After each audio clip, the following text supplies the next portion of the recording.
Hello and welcome to another My MS Journey podcast. This week, I think there's only really one place to start. I'm going to be honest with you, and that's we've got to talk about. It's March, which means it's MS Awareness Month. Now, MS Awareness Month actually is only in the United States. I know that came as a shock to me. I'm going to be totally honest; it really came as a shock to me because I actually thought it was a bit of a kind of a worldwide thing to an extent. So when I spoke to the MS Society and asked the question, because I actually wrote a column on MS News today about MS Awareness Month, and the MS Society they said to me, actually, it isn't in the United Kingdom, and I'm thinking to myself, do you know what? What a wasted opportunity! Genuinely, a wasted opportunity. Because let's be totally honest, if we came together as a planet, I'm going to be straight as a planet, and actually had the awareness month as a full world thing, do you know what? Actually, it's probably a better and more compact way of doing things because as it stands, we have MS Awareness Month in the United States through March. We have in April in the United Kingdom, we have MS Awareness Week. And then in May, we have World MS Day. It just doesn't make sense, does it? In the space of March, April, May, there's all these different events for MS. Now, I think that's crazy. I'm going to be honest. I really, really do, and I'll explain why. Because when you think about the fact that we're trying to sort of get the knowledge of the condition out to people, trying to make people with MS realize that one, you're not on your own. There's other people out there that are going through all of the things that MS gives you. And let's be totally honest, as we were all very well know, no two people are the same. There's a reason MS is nicknamed the snowflake disease. And it's not because we're snowflakes. We're just not. It is because, same as snowflakes, no two are the same. And that is just the way it is, I'm afraid. It's just a fact. No two of us are the same. We all go through things differently. We all feel things differently. And again, we all think differently. We're human beings. Kind of the joy of being a human being, I'm going to be honest. Um, but anyway, that's a conversation for another week. Uh, but yeah, the fact of the matter is, for me personally, I think streamlining it into one, just one time that we can sit and discuss and get the word out about MS. I think that's more beneficial than mixing it all up, having it all different and at different times. Now, even if we was to streamline it from a month to say 2 weeks, but we do it as a world, as a community, all come together and we all spread the word uh, at the same time. It just makes more sense. Just makes more sense. Now, what I will say, and I'm going to be totally honest, for me, and this is the next thing I want to talk about, is what MS Awareness Month actually means to me. Because actually, to me, it is incredibly important. And as I say, I'm in England, so technically, I'm not supposed to have anything to do with MS Awareness Month. Nah, no, we're not playing that game. I'm having everything I can possibly to do with it. I'm gonna do, and I'll do the same during Awareness Week, and I'll do MS Awareness Day, World MS Awareness Day in May, because anytime we can talk about the condition, it's a really good thing. Because let's be fair, I'm not going to go into exact numbers, but not far over 2 million people worldwide is the number they believe is diagnosed with multiple sclerosis. Now you're talking billions of people on the planet. So it's such a small percentage. It really is. It's such a small percentage that you've got to ask yourself, what can we do to help other people who don't have much to do with anyone with MS? What can we help them do to understand? Now, there is a few things. I'm going to be honest, there is a few things. Now, firstly, and I think probably the biggest one, is just we talk openly about the condition. Again, I'm not a doctor, and I will never give medical advice. I will never try and explain things in medical terms and whatever else. But if we just talk about how the condition affects each of us individually, without prejudice, without anyone um, saying to us, "Oh, you shouldn't be saying this or you shouldn't be saying that." No, no, no. We say what we want to say and what we need to say to get the word out, and let people know how it feels to live with the condition. Now, I think the biggest thing in that is the more of us that do it, the more it's going to leak over into the mainstream, and that's where it becomes really positive. It genuinely at that point becomes very positive because when people are hearing us talking openly, it makes everyone realise that we aren't just a medical condition. You know, it's a chronic illness. It doesn't go away. There's no cure for MS. Anyone that tells you to take a parasite cleanse, just yeah, just tell them where to go because it's not true. There is no such thing as a parasite cleanse to cure MS. And it's one I do hear quite a bit, I'm going to be honest with you. And I feel embarrassed for those that say it.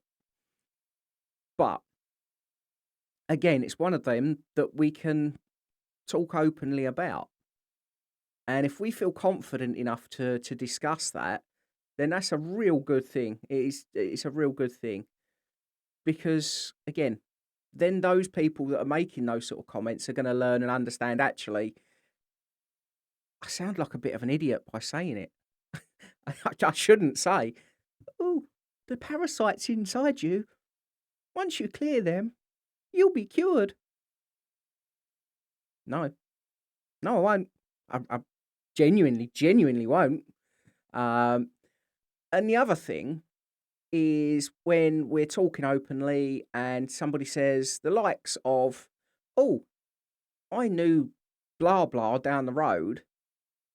He had MS and he's cured now. He's perfectly fine." If he had MS, he wouldn't be cured. He just wouldn't, or he'd be a very rich person. That, that's just a fact. He'd be very rich, because chances are they know somebody with relapsing remitting MS, and at the current time they're in remission and not having and not suffering any obvious effects. Doesn't mean the non-obvious stuff isn't around, because I guarantee it is. But again, the more we talk, the more we get people to understand this sort of stuff. And again, that then becomes really positive because it's a strange old thing. It is a strange old thing having that kind of thought process of, I'm going to talk openly about my medical condition. Because let's be fair, a lot of times you don't want to. You know, you think to yourself, is it the right thing to do? It is. It really is. It's the only way we build knowledge. And again, it's MS Awareness Month. This is the time for us to have those conversations.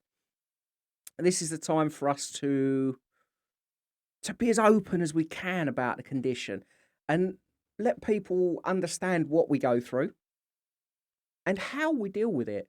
Because again, I think what there needs to also be is the side of things where, okay, when things are bad, everyone needs to know, but actually, when we're doing well, they need to know that too. Because again, at a later date, when somebody else gets diagnosed, they need to understand that there is two different sides to life. you've got MS, and you've got the life you want to lead. And again, that's a big thing. By us being open in that manner, people can understand both sides of life. Because again, I'm going to be totally honest. It ain't all sunshine and roses. Having MS, it really isn't. It's evil. It's an evil, evil medical condition. That's just a fact. Don't matter what you say, that's nailed on. But if you want to live a good life, a happy life with the condition, you can. You really, really can. Because okay, you've got to make some changes to how you live your life, the way you do things, and whatever else. But you can do that, and once you've done that, you find a way to carry on, and you find a way to live alongside and live the way that you want to live. So again, this all comes down to the fact the more we talk and the more open we are, the better. Because again, that way it brings more people into play. Everyone starts to understand the condition. Give me a second. I'm just going to have some of my water. That is the chair creaking, I promise. Got to have a glass of water sitting around. That's the thing, we're coming on and talking a lot. You've got to have a drink. And now my blanket on the back of my chair's decided to fall. He'll be all right. Not a problem. He's okay. But yeah, I mean, that's the sort of thing in terms of talking and being open about MS and the way it looks at us and the way it treats us and the way we can treat ourselves. But the other thing for me about switching things up and doing a more targeted worldwide approach in one hit, it doesn't stretch things out too far. Because what we don't want to do, and I'm going to be totally honest, what we really don't want to do is when we're talking and we're being open about condition and whatever else, if it goes on too long, people are going to get sick and tired of hearing it. And you don't blame them. Everyone's the same in that respect. You're going to get sick and tired of hearing it because what we don't want to do is bore people to death. We just don't. Because if we do that, then nobody's going to care and they're going to get frustrated and they're going to say to us, be quiet, we don't want to hear it. So in all truth, there's the element of trying to condense things down into one bite-sized time to get everything out.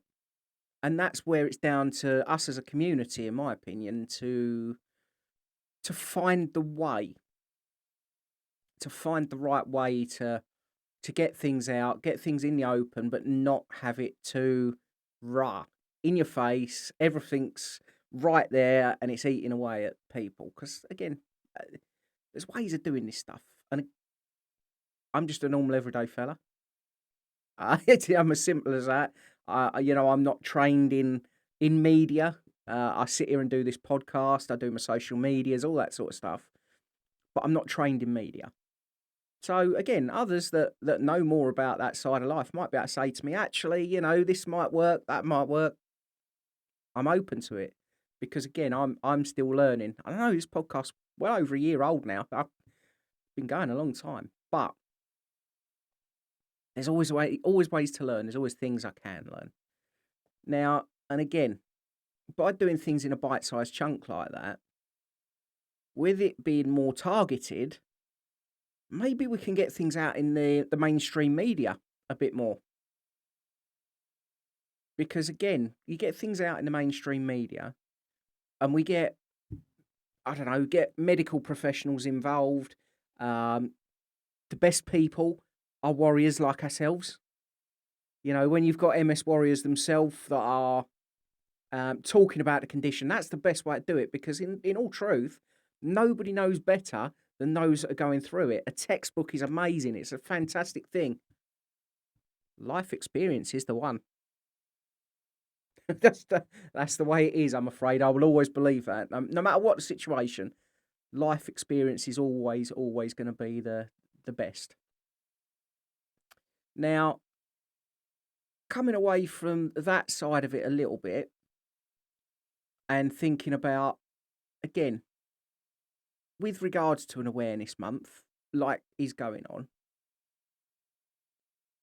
having it advertised more. Now, again, I'm not in the United States, so I can't say what if any, advertising is going on. But having it advertised, and again, trying to bring people in from overseas to talk about the condition, again, it forces the openness. And from my point of view, when next month when we have MS Awareness Week, I really hope to see orange everywhere. Don't care. Don't I'm not bothered about where I'm seeing it as long as I'm seeing the colour orange, and I'm hearing people talk about it, and I want to turn the news on, and I want to see people being interviewed, because again, that's how to get the knowledge out. And I love nothing more than going on and doing my lives on social media and whatever else, and having new people come in, ask questions, even if they're not got any kind of connection to multiple sclerosis anywhere. Come in and ask questions, sensible questions, because that way, actually, we can look at things and think people are learning, people want to learn. And if people want to learn, we go in the right way, we're pushing in the right direction. And again, there's different ways of doing this stuff. Now, for me, it was a big thing. I'll be honest with you, it was a real big thing, me wanting to come on and do this episode where I'm talking about MS Awareness Month. But as I say, I've also written that column. That is on MS News Today. It's available on their website. By all means, go and have a read. Because I've had some real positive feedback off of it. I'm going to be honest. Some of the comments I've had have been lovely. Really, really nice. And again, I have no journalism experience. So I'm kind of learning as I'm going. But I'm doing it. I'm getting there slowly. Very, very slowly. Now, in terms of multiple sclerosis itself, and I'm going to do a very, very basic overview of what the condition actually is. And I do mean it's basic. And that's for anyone that is listening in that wants to just learn a little bit. Now, I've already made clear there is no cure. And that's just a fact. There is treatment. All the treatment is there to do is to try and slow progression a bit. That's all it's going to do. It's not gonna cure you. You're not all of a sudden going to wake up one morning and go, "Oh, I haven't got MS anymore." It just isn't going to happen.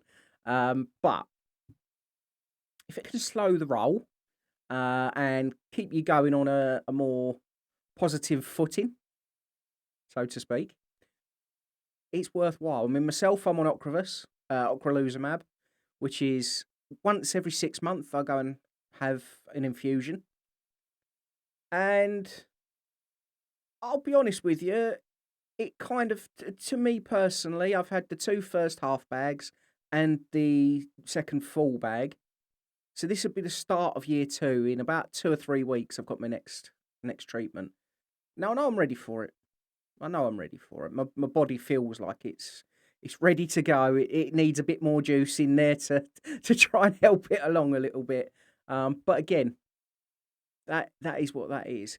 But multiple sclerosis itself, as I say, chronic medical condition, and the real bones of it, the real basics is it's where your central nervous system gets attacked by your immune system, and your immune system, it strips away the myelin, which is like a fatty sheath around your nerves, and it strips that away in places, leaving scars or lesions, whichever way you want to put it. I must admit, for me, I use the term lesions, and most people do. Now, with regards to that, what you've basically got then is the signals are not getting sent around your body properly. So if you strip off the coating on a wire, and you're left with just the actual wires themselves. The electricity is sort of going off in weird and wonderful places. It's just not going to work. And again, you strip away that myelin sheath off of your nerves, things don't get sent round your body in the correct manner. And the cold hard fact of that is it then leaves you in a position where disability, movement, just about everything. I mean, it affects your brain, it can affect your optic nerves, literally all of that sort of stuff. It's a condition that is genuinely evil because, as I say, one, you can't get cured, and two, with regards to MS, it is for some a hidden disability. For myself, I'm sat here now and I don't look like there's anything wrong with me. I'm looking at my camera. I'm waving to my camera. Hello to those on on social media and whatever else. Um, but in all truth, when I stand up and start walking, you can tell the disability is there. Now on my belt right now, and do you know what? For those that are uh, actually watching, I am going to show you what I've got here. Because this little thing, my FES machine, functional electrical stimulation box. Now, what that does, it connects to two little electrodes on my leg, which are sticky. They come off at night and I put them back on of a morning. Thankfully, this little box, what it does, it makes it safer for me to walk because, again, for me personally, it's not necessarily a hidden disability when I'm stood up because I stand and I walk without that little box and my toes drag on the floor. It's called foot drop. Now, with them dragging on the floor, you're looking at trips, falls, all of that sort of stuff that can occur. But that little box right there that I'm showing to the camera now, that little box helps me walk a bit safer. Now, I can't walk any further. I cannot walk any further. I can't walk any faster, but it's safer. When I am up on my feet, it's not quite so dangerous for me to be so. You know, I can wander a little bit around and whatever else. If I'm nipping to the shop or whatever, yeah, I can do that. It's okay. Jump on a mobility scooter, get off outside the shop, walk round. So again, for some it's a hidden disability, for others it isn't. Comes back to what I was saying earlier in the show about everyone being different because we are. That's just the way of things. Now, I'm not going to go too much further into it. I've spent almost 25 minutes talking about MS Awareness Month and whatever else, and that very brief overview of what MS does, what it is. Now, there is something else I'm going to talk about, and this is quite important. It's quite a big thing, something I'm looking forward to. And I'm also going to make mention to the MRI scan I had a couple of weeks ago. Let me just wet my whistle a little bit. I probably should have made myself a coffee. Would have made more sense, wouldn't it? Anyway, so let's start with the MRI because I'm going to be honest. I failed. I actually genuinely failed. You know, I've taught myself in the past little tricks and tips to not be afraid of the MRI scanner. And the night before my scan, I actually had a panic attack. And it made no sense. And I was making myself worse by saying to myself, you're being really silly. You've got over this fear. You don't need to carry on thinking about it. But I did. And the next morning come around and I woke up, got myself sorted, jumped on a mobility scooter, went down to the hospital. And even when I'm on my scooter, I'm listening to a bit of music and I'm thinking to myself, I've got this. You know, I'm actually quite looking forward to it. And it wasn't until I walked into the scanner room. We even got the cannula in ready for them to do the contrast dye. It wasn't until I walked into the room and I totally and utterly froze. I couldn't believe it. Now I will say, the members of staff that were in there, they was brilliant with me. Do you know what? They was absolutely fantastic. They were so respectful, very, very helpful, and they did all they could to keep me calm. Actually, no matter what I was trying, I couldn't keep calm because I was angry with myself. So the scan did fail. I have got another one booked. That's coming on Saturday. This coming Saturday. And do you know what? I'm chomping at the bit for this because I failed it once. I am not doing it again. I am not doing it again. I need the scan for my treatment. I'm having the scan this time, and I will not allow myself to go through what I went through last time because again, it made no sense. It really didn't. It was so confusing for myself because I'm thinking you've beat this fear, and even to the point I did everything I normally do and I felt fine. But it was just the thought of laying on the bed and getting into the scanner. I just couldn't go through with it and whatever else. I mean, I did get on the bed and they put the cage over my head and whatever else to do the brain scan.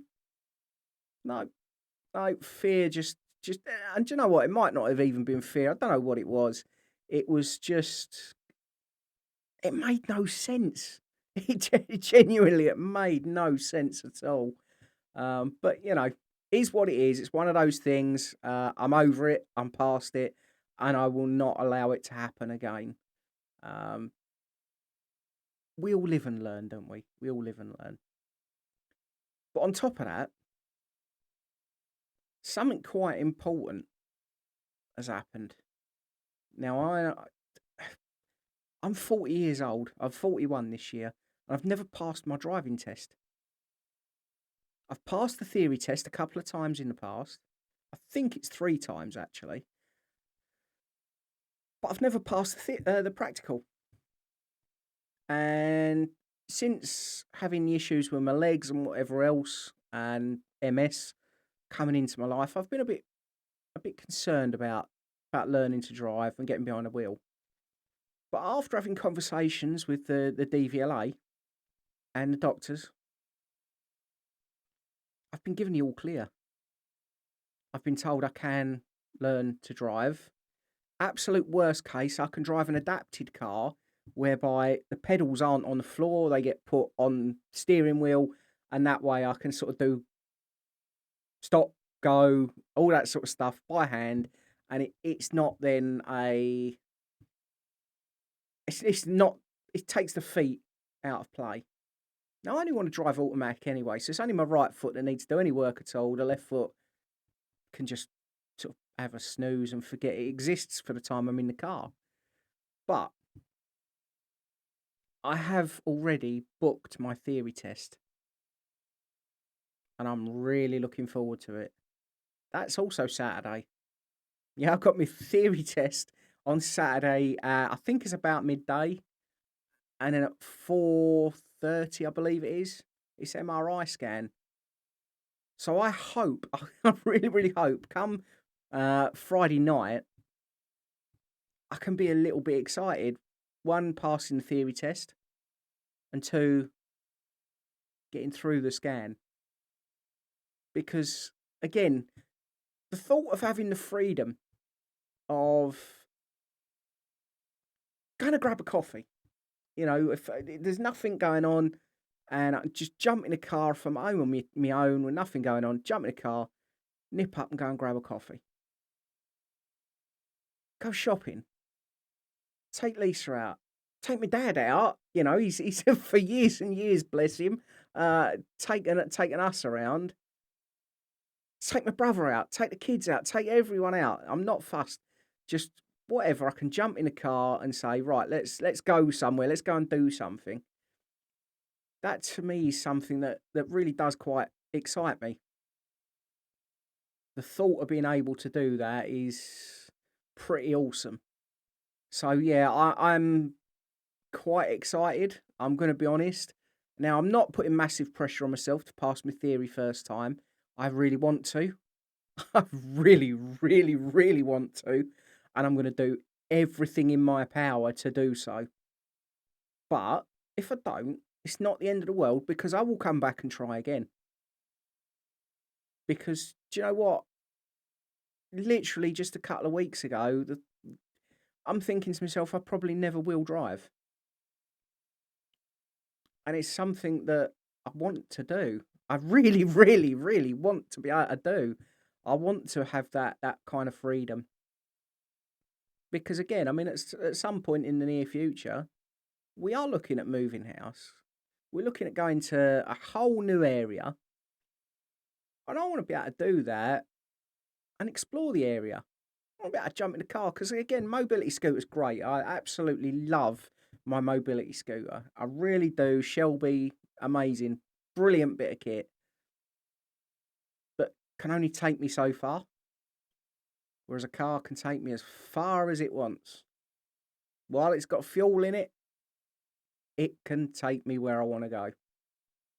So fingers crossed. Fingers crossed. Saturday could hopefully be a very, very big day. It really, really could. I'm going to be honest. I think the next thing I really want to talk about is the way I've been recently. And I'm going to be quite open. I am actually going to be quite open because a lot of people around me have noticed that I've been a bit down and a bit negative recently.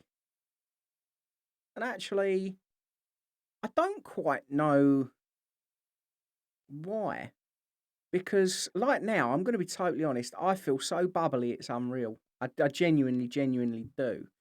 Um, so I don't quite know why. It's one of them that I'm wondering if it's a throwback again to the fact that for so many years of my life, I've been out, been working, been doing stuff, and now I'm not. Is it that my brain is sort of fighting back a little bit, saying, actually, you should be doing this or you should be doing that? When in all fact, I'm busier now than I've ever been before. I really, really am. I'm so much busier now than I've ever been before. And actually, I feel happier for it. I really do. I feel a lot happier for it. I'm a lot more um, positive about things to come. I'm a lot more positive about where I'm heading. And yeah, I'll be honest with you. I'm hoping I've turned a bit of a corner. I'm hoping I've turned a bit of a corner. Because let's be totally straight. You know, I've got this podcast that I do that I love doing. I genuinely, out of all of the things I do, recording this podcast is still my number one. It is genuinely still my number one. Because again, I get so many positive comments off it. Um, and it's helped other people. I know it has. I've been told so. And again, it helps me because talking about your issues is the right way to do it. Not letting them just sit and sort of fester in your head and whatever else. It's the right way forward. It's definitely the right way forward. And this is the way I like to get things out. It's a bit easier. Now, coming away from that a little bit, I'm going to explain something that happened yesterday because I was out here in my studio and I took a bit of a fall. Probably my fault above all else. I got two carpets. I had two carpets on the floor, and I knew the carpet on the top had bunched up. My chair got stuck, so I tried to sort of ram my chair back so I could get up to go indoors. And chair got caught. I fell, and I broke my laptop screen.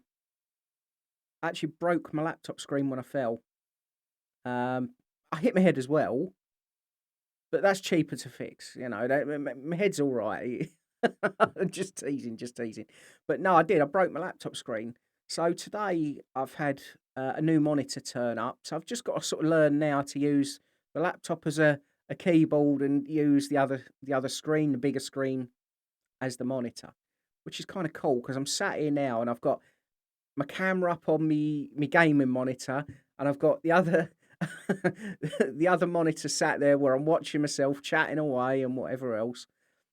And actually, do you know what? It's making me feel a bit more confident and a bit more comfortable with it all.